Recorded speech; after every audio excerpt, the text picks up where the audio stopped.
Mount Tujuh to explore the caldera and clound forests of an extinct volcano. Gunung Tujuh is a big, extinct volcano whose ancient eruption ripped out the mountain's top, finally generating Danau Gunung Tujuh, a large, 4.5-kilometer long lake in the crater left behind. The surrounding peaks, of which there are 7, hence the Indonesian name Tujuh, which are totally within the Kerinci Seblat National Park, are home to a diverse range of species. At roughly 2,000 meters, the caldera lake is Southeast Asia's highest. It actually feels like you've stumbled into a prehistoric lost planet up there, with the clouds hanging to the primordial forests all around. There are even rumors that the mountain is home to an enigmatic creature known as the Orang Pendek.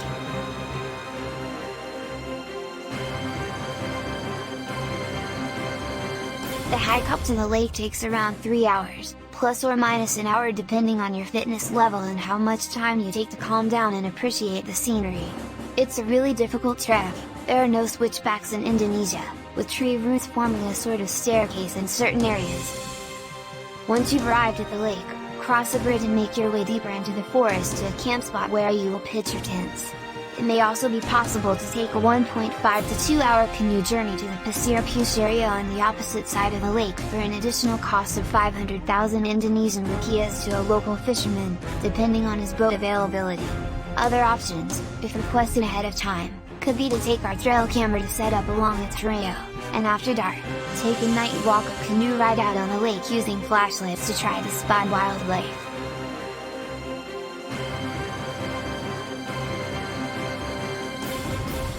The wonderful song of the Siamang gibbons reverberates throughout the caldera as you wake up in the morning.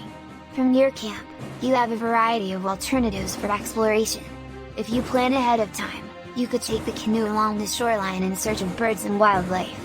Pack up about midday and head back down the mountain if you're doing the 2-day option.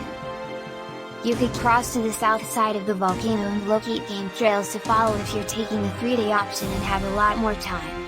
You could go exploring in the surrounding forests and swamps of Pasir Putih. You could also choose to climb one of the nearby mountains. Keep an eye out for Nepenthes pitcher plants. There are a number of endemic species only found on Mount Tujuh. Don't forget to take a night walk or canoe ride in the evening to try and spot nocturnal creatures. Optional Day 3. Return across the lake and down the mountain after taking in the sunrise and a little morning exploring along the paths or a final plunge in the lake.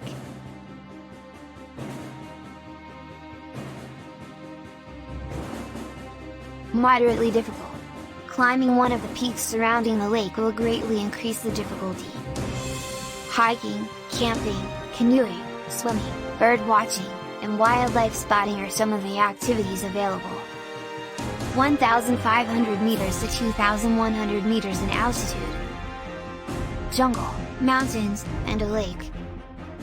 Palembang, Gunung Tujuh Subdistrict, Kerinci Regency, Jambi Province, Indonesia, is the closest village.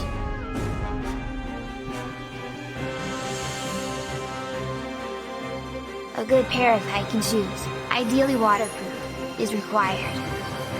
Trekking socks that are comfortable are recommended.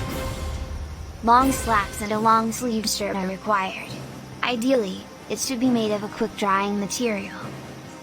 To reduce the use of single-use plastics, bring your own water bottle.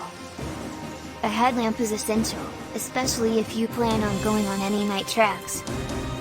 A rain jacket to keep you dry in the event of rain and to keep you warm in the chilly evenings and mornings. Sunscreen is essential, especially if you expect to spend a lot of time at the lake. It's easy to burn quickly when you're so close to the equator, especially when the air seems deceptively chilly.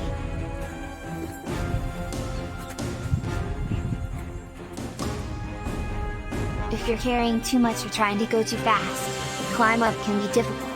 The temperature can be fairly chilly at the summit, especially at night, so pack a jacket or enough layers to layer. It's best to avoid periods of prolonged rain, but be prepared for it because it's located in a tropical jungle. It's also advisable to avoid weekends and public holidays, or at the very least be willing to cross to the other side of the lake, because local students can overcrowd the campsite and be rowdy. Keep your eyes peeled for the Orang Pendek, Sumatra's Bigfoot. The most regular sightings have been recorded in the vicinity of Mount Tujuh. As with all of our journeys, you travel at your own risk. Keep in mind that you are visiting a wild and extremely remote area of rural Sumatra, far from quality medical care. It's your responsibility to make sure you are covered with valid travel and medical insurance.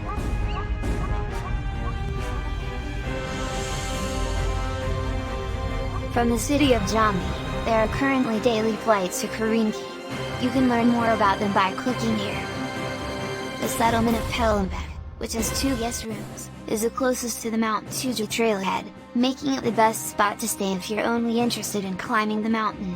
Kerinci, about 40 minutes south of Pelambek, is another wonderful spot to stay because it has a few more lodging options and is located near the tea fields at the foot of Mount Kerinci. Many visitors arrive by land, passing through Padang in West Sumatra. The journey to Pelambek should take about 7.5 hours. Although it can vary by an hour or 2 depending on the road conditions and the driver, and if you are taking public or private transport.